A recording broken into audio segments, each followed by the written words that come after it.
Bienvenue dans la première approche du cours. Dans cette capsule vidéo, on va aborder 3 thèmes importants. D'abord, on va répondre à la question « Pourquoi la chimie ?».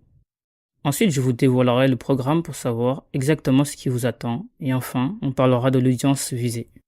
La chimie est partout autour de nous, même si on ne la voit pas. On interagit chaque jour avec elle sans le savoir. Du matin jusqu'au soir, il est impossible de ne pas avoir croisé la chimie quelque part. Voici comment elle est présente dans certains phénomènes qu'on connaît bien. Vous avez tous sûrement déjà dû entendre parler de la photosynthèse. C'est ce qui permet aux plantes de grandir. Elles captent la lumière du soleil et l'utilisent pour transformer l'eau et le dioxyde de carbone en sucre et en oxygène. C'est une réaction chimique qui fait que les plantes peuvent se nourrir et nous donner de l'oxygène à respirer. L'eau dans ses 3 états. Quand on la chauffe ou la refroidit, elle change d'état. Elle peut être liquide, comme celle qu'on boit, solide, comme la glace, ou gazeuse, comme la vapeur qui sort d'une casserole. Quand tu fais fondre un glaçon, c'est la chimie qui agit pour changer la glace en eau. Et quand l'eau s'évapore, elle devient un gaz. Le dentifrice que tu utilises est fait à base d'une substance chimique qui nettoie nos dents. D'ailleurs, ta brosse à dents est faite en plastique qui est une matière créée grâce à la chimie. Le savon avec lequel tu te laves est un produit chimique, ainsi que ton shampoing.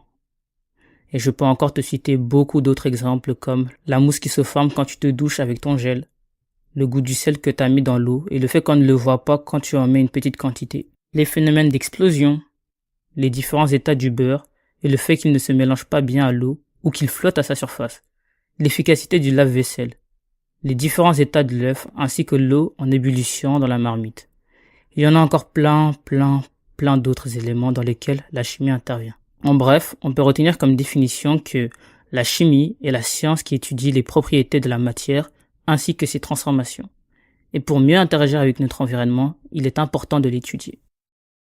Maintenant qu'on a vu pourquoi la chimie, passons au sujet suivant. UAA, pour unité d'acquis d'apprentissage. C'est ainsi qu'on nomme l'ensemble des chapitres abordés à l'école secondaire. Pour ne pas trop vous perdre, j'utiliserai les termes débutant, amateur, intermédiaire et vétéran. Alors vous m'excuserez pour le choix des mots, mais j'estime que de cette façon, on arrivera à mieux se comprendre. Le niveau de débutant enveloppe l'ensemble des UAA 1 et 2, qui eux sont généralement vus en 3e secondaire, après ça peut varier d'une école à une autre. Le niveau amateur regroupe les UAA 3 et 4. Le niveau intermédiaire rassemble les UAA 5, 6, 7 et 8. C'est un niveau assez colossal quand on compare avec le dernier niveau, le niveau vétéran. Celui-ci recouvre les derniers UAA du cours, l'UAA 9 et l'UAA 10. Je tiens à préciser qu'en ce qui concerne les appellations des années d'études, je prendrai pour référence le système du cursus belge que je connais bien. Vous ferez votre petite recherche sur l'équivalence de ces mots dans le cursus de votre pays. D'ailleurs, je me rends compte que la 6e secondaire belge est équivalent à l'année terminale du lycée et non à la première année lycée comme je l'ai mentionné dans ma vidéo d'introduction. Vidéo que vous pouvez toujours aller voir si ce n'est pas encore fait.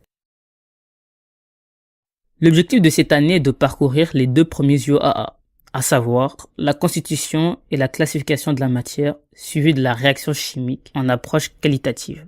L'année suivante sera suivie de l'UAA 3, la suite de la réaction chimique, mais cette fois en approche quantitative, puis l'UAA 4, l'identification d'une espèce chimique par une réaction chimique. Avec ces 2 UAA se clôture le niveau amateur, vient donc ensuite le niveau intermédiaire, englobant non pas 2, mais 4 chapitres. L'UAA 5 se porte sur la liaison chimique et la configuration spatiale des espèces chimiques. L'UAA 6 qui consistera à savoir caractériser un phénomène chimique. L'UAA 7 porté sur les équilibres chimiques. Et pour finir, l'UAA 8 abordant la molécule en chimie organique. Alors si vous suivez le fil avec tous ces noms de chapitres, félicitations. Il ne vous reste plus que 2 UAA à voir, réservés au niveau vétéran.